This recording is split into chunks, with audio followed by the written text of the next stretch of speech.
Vijayawada university మంచి భవిష్యత్తు కోసం తెలుగు విద్యార్థులు ఇష్టపడే యూనివర్సిటీ. కాల్ 9059052378 9059052379. బీఆర్ఎస్ అధినేత కేసీఆర్ యాక్చువల్లీ బడ్జెట్ సమావేశాలు జరుగుతున్నటువంటి క్రమంలో ఆయన హాజరవుతారు అని అంటూ బీఆర్ఎస్కి సంబంధించిన నాయకులే పదే పదే చెప్తున్న సందర్భంలో యాక్చువల్లీ గవర్నర్ ప్రసంగం ఎప్పుడైతే బడ్జెట్ సమావేశాల్లో భాగంగా జరిగిందో ఆ రోజు మాత్రమే కేసీఆర్ హాజరవ్వడం, ఆ తర్వాత నుంచి మాత్రం బడ్జెట్ ప్రవేశపెట్టిన తర్వాత అనుకోండి, ఆ తర్వాత డిస్కషన్స్ జరుగుతున్నాయి.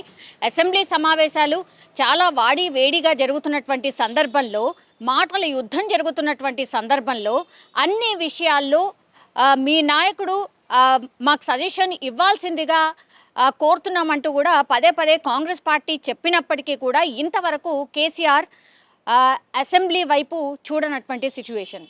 సో ఒకవైపు ఈ విమర్శలు ఉన్న నేపథ్యంలో ఈరోజు కొత్తగా సిద్దిపేట కలెక్టరేట్ నుంచి గజ్వేల్కి సంబంధించిన నాయకులు వాళ్ళు సీఎం రేవంత్ రెడ్డిని కలవడం జరిగింది. అసలు గజ్వేల్కి సంబంధించిన ఎమ్మెల్యే కేసీఆర్ అసలు మేము ఎందుకు ఎన్నుకున్నాం, ఆయన మా సమస్యల్ని మీ దృష్టికి కానీ అసెంబ్లీలో మాకు ఈ పరిస్థితి ఉంది, మాకు ఇవి కావాలి అని అంటూ కనీసం అడగట్లేదు.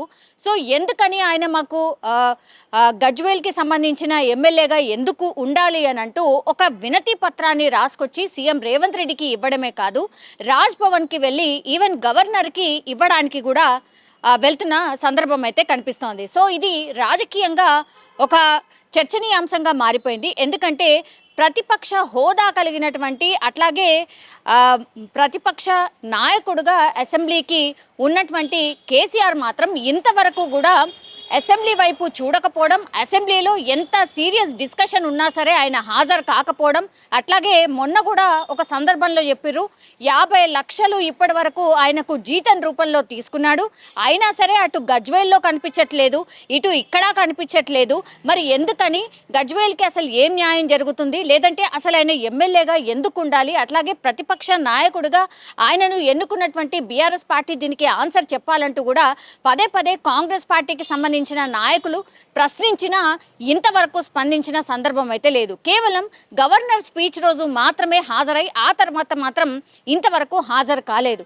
సో ఇది పెద్ద ఎత్తున విమర్శలకైతే తావిస్తున్న పరిస్థితి అయితే కనిపిస్తోంది. అడపాదడపా గజ్వేల్లోనే నాయకులని పిలిపించుకొని మాట్లాడడం అనుకోండి, లేదంటే మీడియాతోని మాట్లాడడం, ఈ ప్రభుత్వం ఏం చేయట్లేదు అన్న విమర్శలు చేయడం తప్పించి ఆయన ప్రజాక్షేత్రంలో అనుకోండి, ఆయనను ఎన్నుకున్నటువంటి గజ్వేల్లో కూడా కనిపించట్లేదు అని అంటూ గజ్వేల్కి సంబంధించిన నాయకులే ఈరోజు సీఎం రేవంత్ రెడ్డిని పెద్ద సంఖ్యలో వచ్చి కలవడం, ఆ తర్వాత వినతి పత్రాన్ని సమర్పించారు. మాకు ఈ నాయకుడు వద్దు, ఆర్ గజ్వేల్గా ఉన్నటువంటి కేసీఆర్ మమ్మల్ని ఏం పట్టించుకోవట్లేదు కాబట్టి ఆయన రాజీనామా చేయాల్సిందే, మాకు ఇంకో నాయకుడు కావాలి, ఎందుకంటే మమ్మల్ని పట్టించుకునే నాయకుడు కావాలంటూ కూడా వినతి పత్రంలో వాళ్ళ సమస్యలతో పాటుగా ఈ సమస్యను కూడా ప్రధానంగా పేర్కొంటూ అటు సీఎం రేవంత్ రెడ్డినే కలవడం కాదు, ఇంకోవైపు రాజ్ భవన్కి వెళ్ళి గవర్నర్కి కూడా ఈ వినతి పత్రాన్ని ఇవ్వబోతున్నామంటూ కూడా గజ్వేల్కి సంబంధించిన నాయకులు చెప్తున్న పరిస్థితి కనిపిస్తోంది.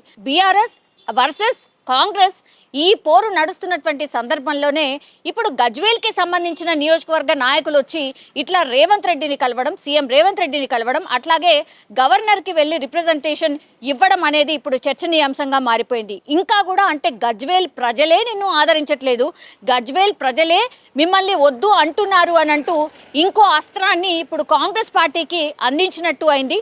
సరే, ఇప్పుడు దాని వెనకాల ఎవరున్నారు, ఎవరు వీళ్ళందరినీ తీసుకొచ్చారు అనేది పక్కన పెడితే గనక సిద్దిపేట కలెక్టరేట్ నుంచి పాదయాత్రగా బయలుదేరి ఈరోజు అంటే సీఎం రేవంత్ రెడ్డిని కలవడానికి ఆయనను కలిసి ఆ తర్వాత రాజ్ భవన్కి ఈ గజ్వేల్కి సంబంధించిన నాయకులు అనుకోండి, ప్రజలు అనుకోండి, చాలామంది వచ్చి కలవడం ఇప్పుడు రాజకీయంగా దుమారం అయితే రేపుతోంది. ఇప్పుడు బీఆర్ఎస్కి సంబంధించిన నాయకులు ఈ అంశాన్ని ఎట్లా డిఫెండ్ చేసుకోబోతున్నారు, అట్లాగే ఇప్పుడు మరి ఇంత జరుగుతుంటే ఇప్పటికైనా సరే కేసీఆర్ బయటకొచ్చి ఈ గజ్వేల్ ప్రజలకు సంబంధించే ఆర్ గజ్వేల్ వాసులకు ఏమన్నా చెప్పబోతున్నారా, లేదంటే గజ్వేల్ ప్రజలు కోరుకుంటున్నట్టుగా ఆయన గజ్వేల్ నియోజకవర్గం అంతా తిరుగుతూ వాళ్ళ సమస్యలు ఏంటి తెలుసుకోబోతున్నారా, లేదంటే వాళ్ళందరినీ ఒకసారి ఆయన ఫామ్ హౌస్ అక్కడే ఉంది కాబట్టి వాళ్ళందరినీ పిలిపించుకొని మాట్లాడబోతున్నారా?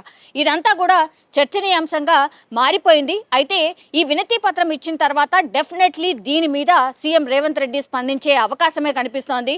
బికాజ్ ఇప్పుడు బడ్జెట్ సమావేశాలు కూడా జరుగుతున్నాయి కాబట్టి ఆ సందర్భంలో ఈ ప్రస్తావన కూడా చేస్తారు అన్నటువంటి మాట కూడా వినిపిస్తోంది. చూడాలి మరి దీనిపైన బీఆర్ఎస్ నాయకులు అనుకోండి, లేదంటే కేసీఆర్ ఎట్లా స్పందిస్తాడు అనేది చూడాల్సింది.